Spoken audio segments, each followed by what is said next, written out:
जय हिंद साथियों, कैसे हैं आप लोग। उम्मीद करता हूं आप लोग अच्छे से होंगे और रिवीजन कर रहे होंगे। साथियों, एग्जाम बिल्कुल सामने है। 12 अक्टूबर को एग्जाम होना है यूपीपीसीएस का।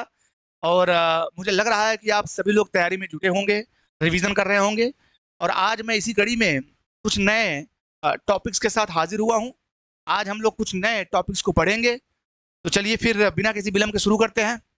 आज के जो टॉपिक्स होने वाले हैं, सूरत विभाजन, यही महत्वपूर्ण बिंदुओं पर हम लोग चर्चा करेंगे। सूरत विभाजन, पारा डकैती केस 1908, अलीपुर षड्यंत्र केस 1908, नासिक षड्यंत्र केस 1909 और मुजफ्फरनगर मुजफ्फरनगर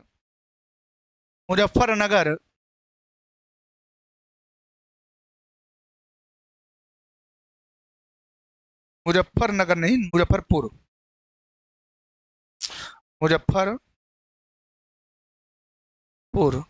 षड्यंत्र केस। ठीक है, तो इन षड्यंत्र केस को आज हम लोग देखेंगे, बारी बारी से देखेंगे, चर्चा करेंगे। बहुत ही खास क्लास होने वाली है साथियों, आप लोग जुड़े रहिए। चलिए फिर शुरू करते हैं हम लोग। सबसे पहला सूरत विभाजन। तो सूरत विभाजन जो है वो सबसे खास केस है सूरत विभाजन का।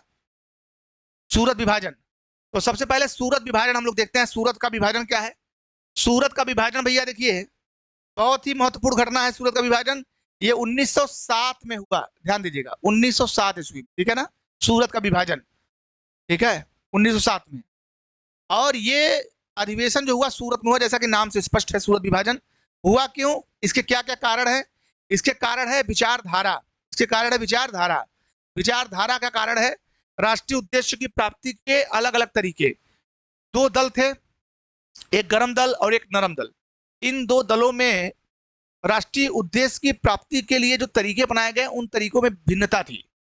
एक दल का अपना मानना था, दूसरे दल का अपना मानना था, दूसरा रास्ता था, उनका अपना दूसरा रास्ता था। लिहाजा इसकी वजह से भी दोनों के बीच मतांतर आया, मतभेद आया। इसके अलावा राष्ट्रीय आंदोलन, विशेषतः स्वदेशी आंदोलन की प्रकृति एवं प्रभाव को लेकर संघर्ष।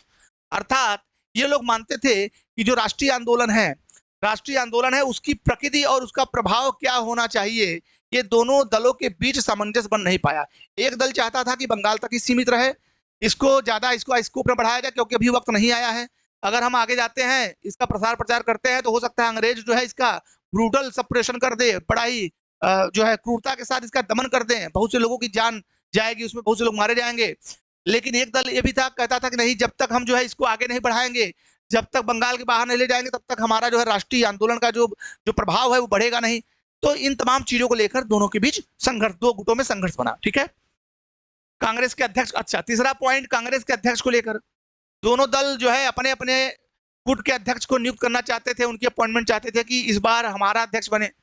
नरम दल और गरम दल, दो दल जो है इसी सूरत जो है विभाजन में निकले, कांग्रेस से ही निकले। कांग्रेस में दो गुट बने जो कि विचारधारा के हिसाब से आधार पर अलग अलग सोचते थे, उनका अलग अलग मानना था। हालांकि उद्देश्य सेम था, राष्ट्रीय उद्देश्य की प्राप्ति, लेकिन वो अलग अलग तरीके से प्राप्त करना चाहते थे। ठीक है, तो चलिए आगे देखिए। तो दो गुट कौन कौन से थे? पहला था गरम दल। पहला गुट जो था गरम दल था।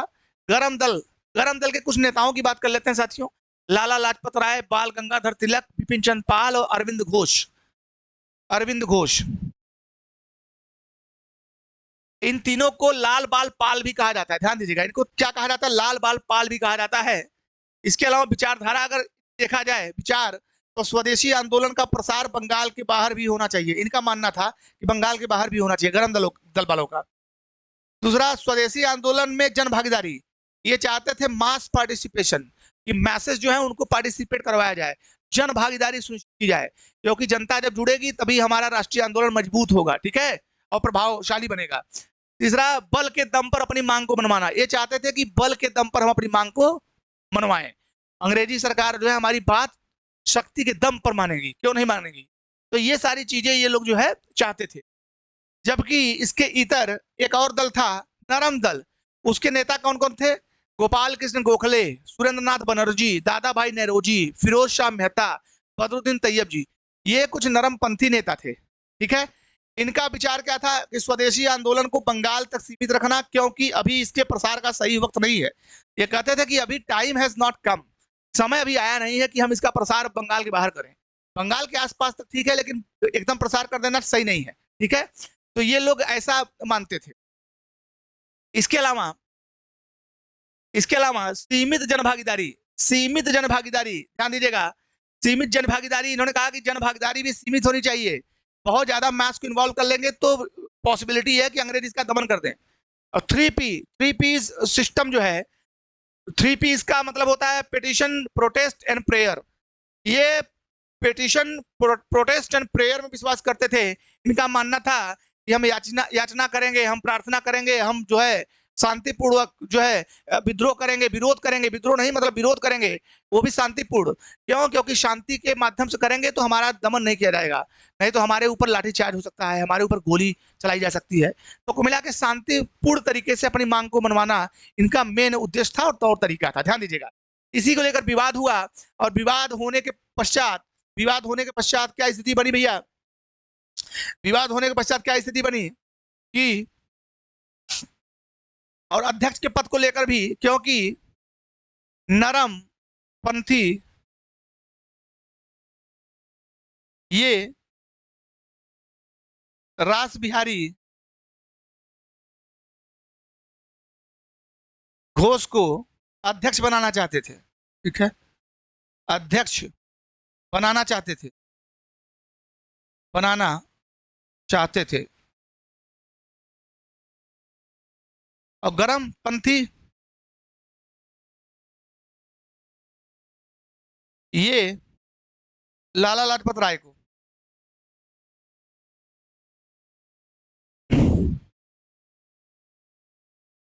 ठीक है, इसी को लेकर विवाद, ये भी एक विवाद का सबसे बड़ा कारण था। अंत में रास बिहारी घोष को बनाया गया। अंततः रास बिहारी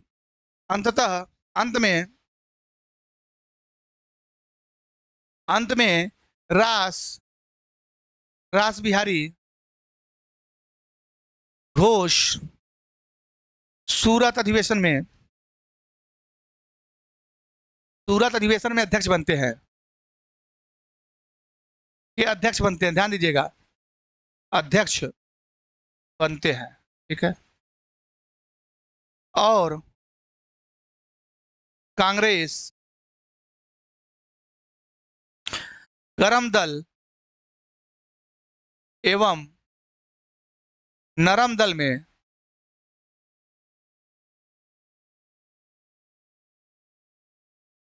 टूट जाती है। ठीक है, दो दलों में टूटती है कांग्रेस। का जो ब्रेक होता है कांग्रेस, तो नरम दल और गरम दल में। ये दोनों अपने अपने तरीके से जो है, इनका मानना था कि हम अपने तरीके से काम करेंगे, आपके हिसाब से नहीं काम करेंगे, क्योंकि आप सही तरीके से काम नहीं कर रहे हैं। ठीक है ना, तो इसको लेकर शिकायत थी। दोनों दल जो है एक दूसरे के खिलाफ हो गए और ऐसा माना जाता है कि यहाँ पे इतना ज्यादा विवाद हो गया कि कुर्सी वगैरह फेंक के और जूते चप्पल निकाल के जो है इतना ज्यादा एक दूसरे के ऊपर प्रहार करना शुरू किया, बहुत ज्यादा हो गई, बात बढ़ गई थी। लिहाजा यहाँ से अलगाव एक देखने को मिलता है, गरम दल और नरम दल। तो गरम दल नरम दल जो है कब कांग्रेस से निकले? सूरत अधिवेशन 1907। ठीक है, जिसे सूरत विभाजन भी कहा जाता है। अब आगे चलते भैया, देखिए अब स्थिति क्या बनी। गरम दल वालों ने अपने हिसाब से कार्य करना शुरू किया और स्वदेशी का, इसी पूर्व के बाद से स्वदेशी का थोड़ा विस्तार भी हुआ। स्वदेशी का विस्तार हुआ। ठीक है, स्वदेशी का विस्तार भी हुआ। अब आगे भैया हम लोग चलते हैं। तो सूरत विभाजन की जो स्थिति थी, सूरत विभाजन की, तो सूरत विभाजन की स्थिति के बाद दोनों दल थे, सूरत विभाजन के बाद दोनों दल अलग अलग तरीके से राष्ट्र सेवा में लग गए। ठीक है, क्योंकि दोनों का उद्देश्य जो था राष्ट्र सेवा ही था, लेकिन तरीका अलग अलग था। ठीक है, गरम दल चाहता था कि हम बल के दम पर, शक्ति के दम पर अपनी मांग को मनवाएंगे, जबकि नरमपंथी लोग जानते थे कि अभी वो समय नहीं आया है, क्योंकि अंग्रेज अभी बहुत शक्तिशाली है। अगर हम शक्ति का प्रयोग करेंगे तो हमारा जो है ब्रूटली जो है हमारा सप्रेशन कर दिया जाएगा, हमारा दमन कर दिया जाएगा, वो भी क्रूरता से। लिहाजा बहुत ज्यादा लोग मारे जाएंगे, इससे जनहानि होगी। तो बेहतर यही है कि हम लोग शांतिपूर्ण तरीके से प्रदर्शन करें और अपनी मांग को मनवाएं। ठीक है, तो भैया ये स्थिति बनी। इसके बाद आगे हम लोग बढ़ते हैं। एक और घटना मैंने लिखवाया था, 12 डकैती केस। ये घटना होती है 1908 ईस्वी में। ठीक है, कहाँ होती है भैया? पूर्वी बंगाल में। पूर्वी बंगाल में होती है घटना। पूर्वी बंगाल मतलब ढाका, बांग्लादेश।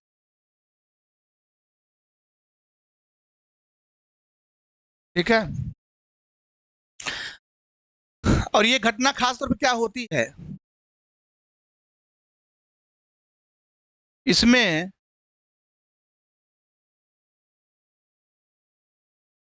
पुलिन बिहारी दास,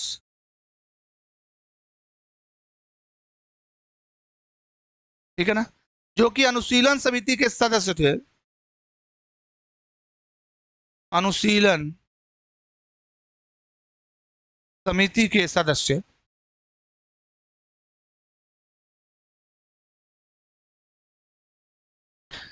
ने 12 के जमींदार शशि सरकार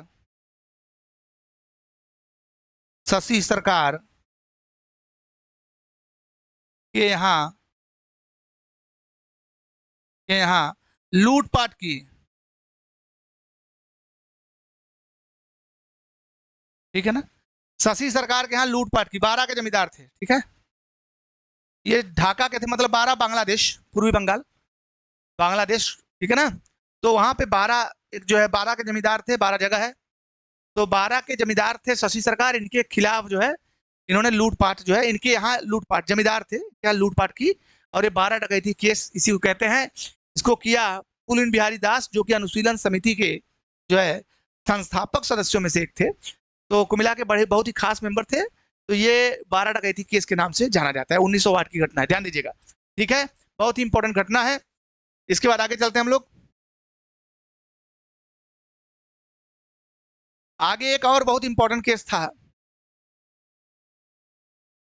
अलीपुर केस, 1908।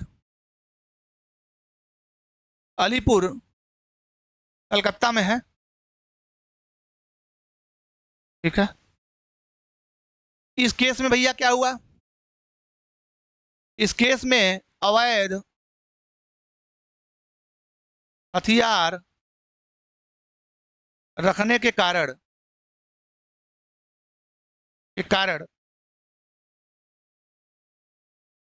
अरविंद घोष एवं बारिंद्र घोष तथा कुल 34 लोगों को गिरफ्तार किया गया।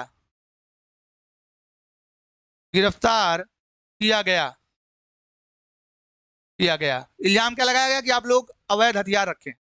तो घोष ब्रदर्स, अरविंद घोष, बारिंद्र घोष तथा कुल 34 लोगों को जो है गिरफ्तार किया गया।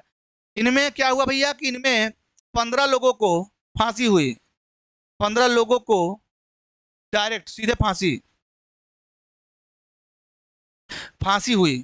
ठीक है, फांसी हुई। लेकिन अरविंद घोष जो थे, ये व्यक्ति जो थे, सीआर दास ने वकालत करके अरविंद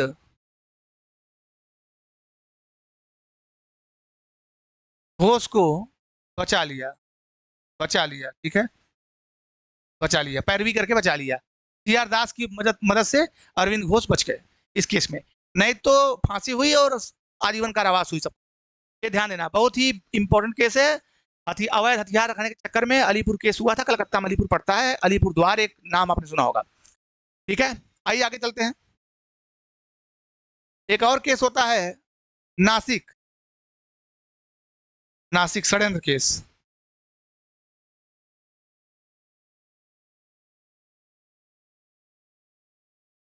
बहुत ही खास केस था ये केस क्या था, ध्यान दीजिएगा।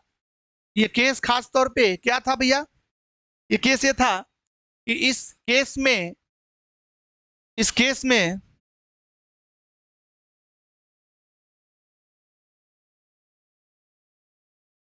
नासिक के डीएम AMT जैक्सन की गोली मारकर हत्या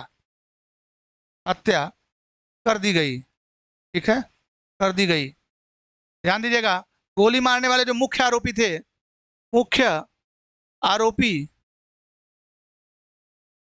आरोपी जो थे उनका नाम था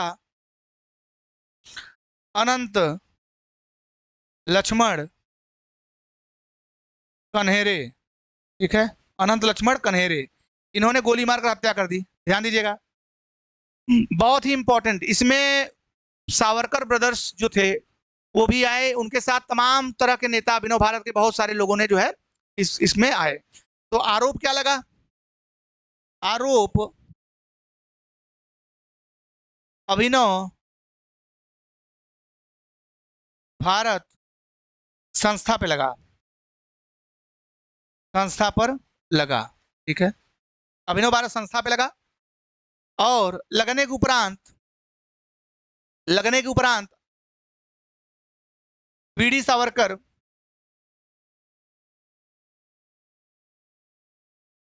को भी गिरफ्तार किया गया।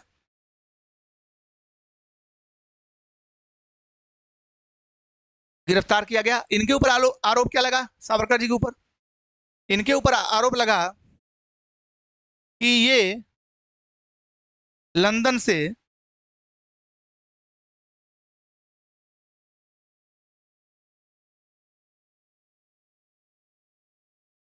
ब्राउनिंग पिस्टल बहुत खास पिस्टल होती थी, पिस्टल लाकर अनंत लक्ष्मण कन्हेरे को दिए। इनके ऊपर ये इल्जाम लगा कि ब्राउनिंग पिस्टल लाकर लंदन से इन्होंने अनंत लक्ष्मण कन्हेरे को दिया, और उसी पिस्टल से कन्हेरे ने हत्या कर दी AMT जैक्सन की। ठीक है ना, ध्यान दीजिएगा। तो लगा, और अंत में सावरकर को 50 साल की सजा हुई, एवं उन्हें अंडमान की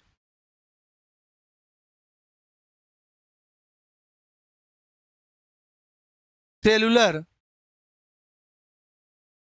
जेल में रखा गया। ध्यान दीजिएगा, रखा गया। ठीक है ना, बहुत ही इंपॉर्टेंट केस था ये, नासिक षड्यंत्र केस बहुत ही इंपॉर्टेंट केस था, बहुत खास केस था। तो चलिए भैया आगे चलते हैं हम लोग। एक और केस है, तो कुल मिला के सावरकर को इसी केस में सजा मिली थी। ठीक है ना, चलिए आगे। मुजफ्फरपुर केस 1908। ये केस क्या था, ब्रिटिश जज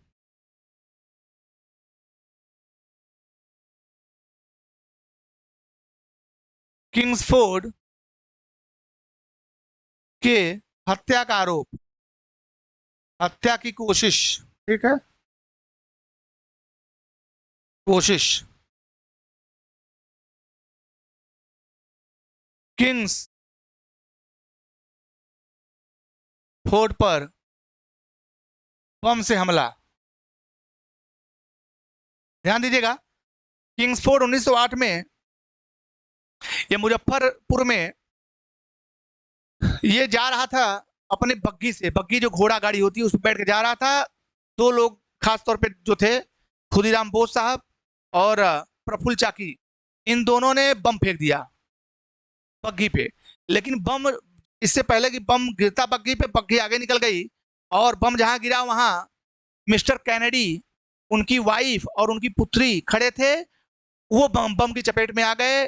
कैनेडी जो थे वो भारतीय आंदोलन से सहानुभूति रखते थे, भारतीयों के हितैषी थे, और उनकी पत्नी और उनकी पुत्री की जो है इसमें मृत्यु हो जाती है, ध्यान दीजिएगा, और ये किंग्सफोर्ड बच जाता है। ठीक है, तो इसमें जो केस होता है, केस केस दर्ज होता है प्रफुल्ल चाकी एवं खुदीराम बोस पे, खुदीराम बोस। ठीक है, प्रफुल्ल चाकी ने आत्महत्या कर ली, आत्महत्या। ठीक है, जबकि खुदीराम बोस को फांसी दिया गया, ध्यान दीजिएगा, फांसी दिया गया। तो कुल मिला के प्रफुल्ल चाकी, खुदीराम बोस, ये दो क्रांतिकारी थे जो मुजफ्फरपुर केस में इन्वॉल्व थे। ब्रिटिश जज किंग्सफोर्ड की हत्या की कोशिश, किंग्सफोर्ड पर बम से हमला, केस इनके दोनों के खिलाफ चला और इनको, एक को फांसी और एक ने गिरफ्तारी के डर से जो है आत्महत्या कर ली। ठीक है, तो आज का क्लास खास तौर पे ये बहुत ही खास क्लास था। इन तमाम केस के बारे में हम लोगों ने चर्चा करी, बहुत ही खास केसेस हैं ये, और इनके ऊपर जो है एक अच्छी खासी जो है कह सकते हैं प्रश्नों की श्रृंखला तैयार हो सकती है। लिहाजा आप लोग इन पर अच्छे से जो है इनका अच्छे से रिवीजन करिए, इन पर नजर रखिए, ताकि इनसे संबंधित अगर क्वेश्चन या प्रश्न जो है एग्जाम में आते हैं तो आप इजीली उनको टैकल कर लें। ठीक है ना, कल कुछ नए टॉपिक्स के साथ मैं हाजिर होऊंगा, कुछ नई प्रश्नों की श्रृंखला के साथ मैं आने वाले वक्त में हाजिर होऊंगा, क्योंकि इंपॉर्टेंट टॉपिक्स को कवर करने के बाद इनसे संबंधित प्रश्न भी मैं करवाऊंगा। ठीक है, तो फिलहाल आज के लिए इतना ही, कल फिर मिलते हैं एक नए टॉपिक के साथ, कुछ नए जो है इंपॉर्टेंट कंटेंट के साथ। तब तक के लिए जय हिंद, जय भारत।